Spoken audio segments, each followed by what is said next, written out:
Hello, my name is Belili Valkyrie and I live in Port Lincoln on the Eyre Peninsula. I'm going to do that again. Can I do that again?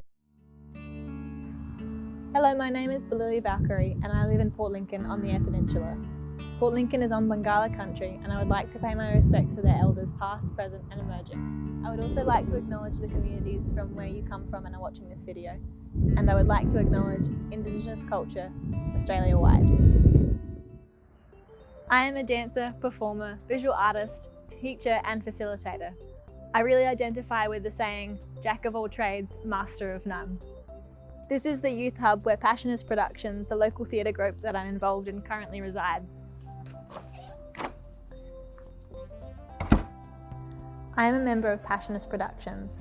Through them I have acted, assistant directed, participated in their writing group, built sets, and I also used to facilitate their visual art group. I am a student and teacher at MTC Dance where I have taught and learnt hip hop for the past 5 years. In my spare time, I really like drawing and painting.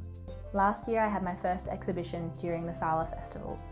My exhibition was called I Don't Like and consisted of pen and watercolour sketches, exploring things that I didn't like people assuming about me.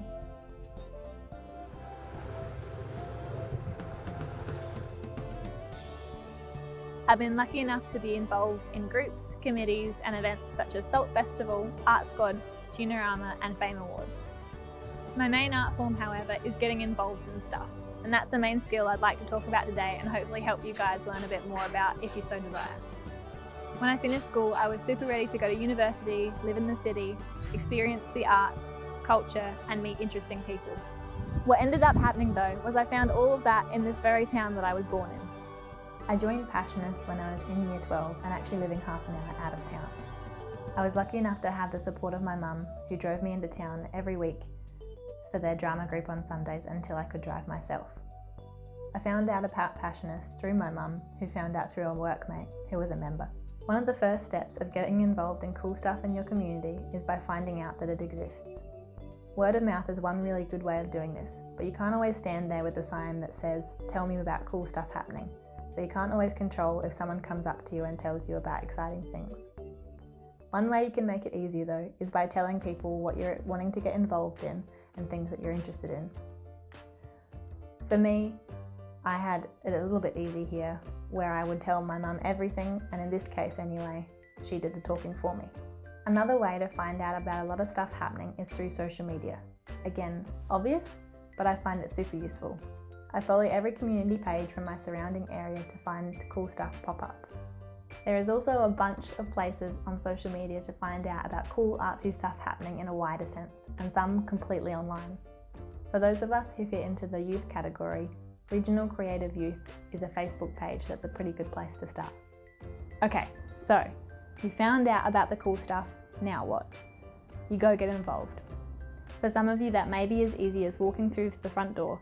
For others, it might not be that simple, and you might need some tips to get to that point. Firstly, whether you're confident enough to walk straight in or not, it can be really important to do some research. If you found out about the group or event through word of mouth, maybe check out if they have some social media. If you found them on social media, maybe have a look at their website. If you don't have either of those but you do have a contact number, maybe give them a call and tell them you're interested and ask for more information. Some groups will need you to RSVP, pay or go on their waiting list, so it's really important to find out a bit more before just rocking up. It can also be a way to find out if it's an environment that you would feel comfortable in and safe. I will always advocate for going out of your comfort zone, but sometimes there are situations that you definitely wouldn't go into if you knew a little bit more about them. So now you know a bit more. You may have booked, RSVP'd, bought a ticket, and you're bringing everything that you need to. Just remember that everyone was new to this once, and it takes time to get used to a space and people in it. It's okay to warm up to stuff. There's not a lot of advice that I can give you at this point because it depends on the event, the people there, and also the person that you are. I will say, however, that communication is key. If you have an issue, go to a leader or an organiser directly. There's no need to gossip about it to people who can't change anything. If it's a reoccurring group or event that you can no longer attend, that's totally fine. People change, availabilities change, or it might not be what you thought it was going to be. Just make sure that you let an organiser know, and if you can give them a reason, that might be some really important feedback for them going forward. I will always encourage you to come from a place of respect, and if you love the arts, love for the people doing it. We're all in this together.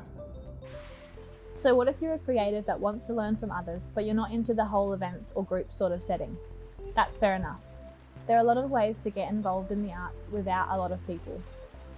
Maybe there is an artist in your local community that you would really like to learn from. Maybe ask them out to coffee. A chance to ask questions, discuss your art, and maybe even talk about project ideas or potential mentorship. Now just remember that they may get asked this a lot, and don't get too disheartened if they say no.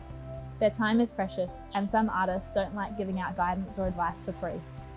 If they do say yes, however, great. Maybe consider buying their coffee for them. There are many other ways as well. Mentorships are a great topic to look into, and anyone in the world could be a potential mentor through the power of Zooms, emails, etc. Online workshops and events are also a great way to keep learning and connecting with other like-minded fellows. In fact, if you're here now, you've done that. Well done. I encourage you to keep going, keep learning, keep watching and engaging in discussions, and connecting with other creatives. Now go do some cool stuff.